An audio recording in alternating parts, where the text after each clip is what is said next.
नमस्कार, आपका एक बार फिर से हमारे चैनल पशु हब पे स्वागत है।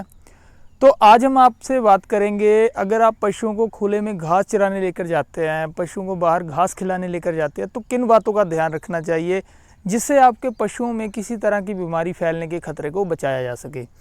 तो सबसे पहले मैं आपको बता दूं कि अगर आप इस चैनल पर पहली बार आए हैं या आपने अभी इसे सब्सक्राइब नहीं किया है तो आप इसे सब्सक्राइब कर लें, जिससे आपको हमारे चैनल पर नई वीडियो की नोटिफिकेशन मिलती रहेगी और आपको पशुपालन से जुड़ी जो भी उनमें समस्याएं आती हैं उनके समाधान की जानकारी भी मिलती रहेगी।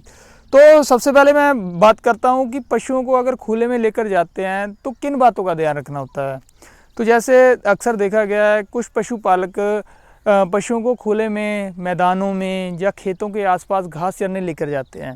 ज़्यादातर तो पशुपालक अब अपने पशुओं को खुरली पर ही घास डालते हैं, बाहर से घास लेके आते हैं और पशुओं को कुतरा करके वहीं खुरली पर खिला देते हैं। लेकिन फिर भी अभी भी कुछ पशुपालक है जो बाहर खुले में लेकर जाते हैं और पशुओं को वहाँ से अपनी मर्जी से जो पशु है घास खाते हैं।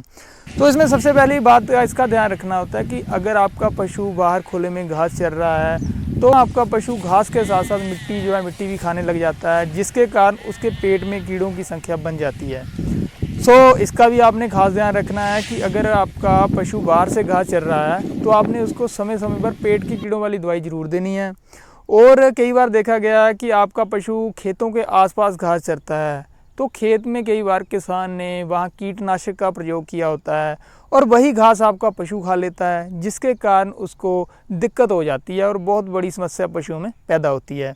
या कई बार जो पशुपालक अपने पशुओं को खुरलियों पर भी घास डालते हैं, वो कई बार स्प्रे किए हुए घास का प्रयोग कर लेते हैं, जिससे पशुओं में बहुत दिक्कत आती है और पशु कई बार तो इसका सही समय पर इलाज ना होने के कारण पशुओं की मृत्यु भी हो जाती है। आपने इस बात का भी खास ध्यान रखना है कि आपका पशु घास कहाँ से खा रहा है, कैसी घास है, वो उसमें स्प्रे का प्रयोग है या नहीं है।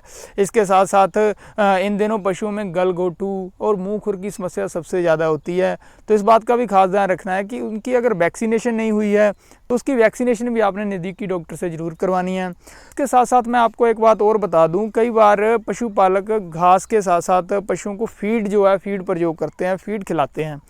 तो फीड का खिलाने का भी आपने एक ध्यान रखना है कि फीड जब आप पशुओं को खिलाते हैं, फीड फंगस से रहित होनी चाहिए। क्योंकि अगर आप कितनी भी अच्छी पशु को फीड देंगे, अगर उस फीड में फंगस होगी तो आपका पशु बीमार होगा और उसे बहुत सी बीमारियों का सामना करना पड़ेगा। तो जो भी आप फीड उसको डालें उसमें फंगस नहीं होनी चाहिए। अगर फंगस होती है तो उसके साथ पशुओं के पाचन की समस्या बहुत ज़्यादा होती है और जो आपका पशु है वो जल्दी बीमार होता है, जिसके कारण उसका अगर सही इलाज नहीं होता है तो उससे भी पशुओं की मृत्यु होती है।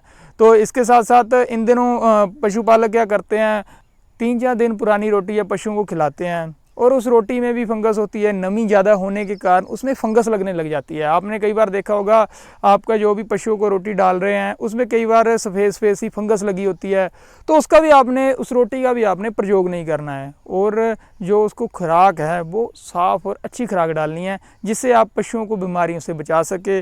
और इसके साथ साथ आपने यह भी ध्यान रखना है कि पशुओं को हर 3 महीने के बाद पेट के कीड़ों वाली दवाई देनी है। उन्हें संतुलित आहार के साथ साथ अच्छा मिनरल मिक्सचर 50 से 100 ग्राम रोजाना उनकी दूध की उत्पादन के हिसाब से और उनकी ग्रोथ के हिसाब से ज़रूर देना है। तो मैं उम्मीद करता हूँ कि आपको हमारी यह वीडियो अच्छी लगी होगी।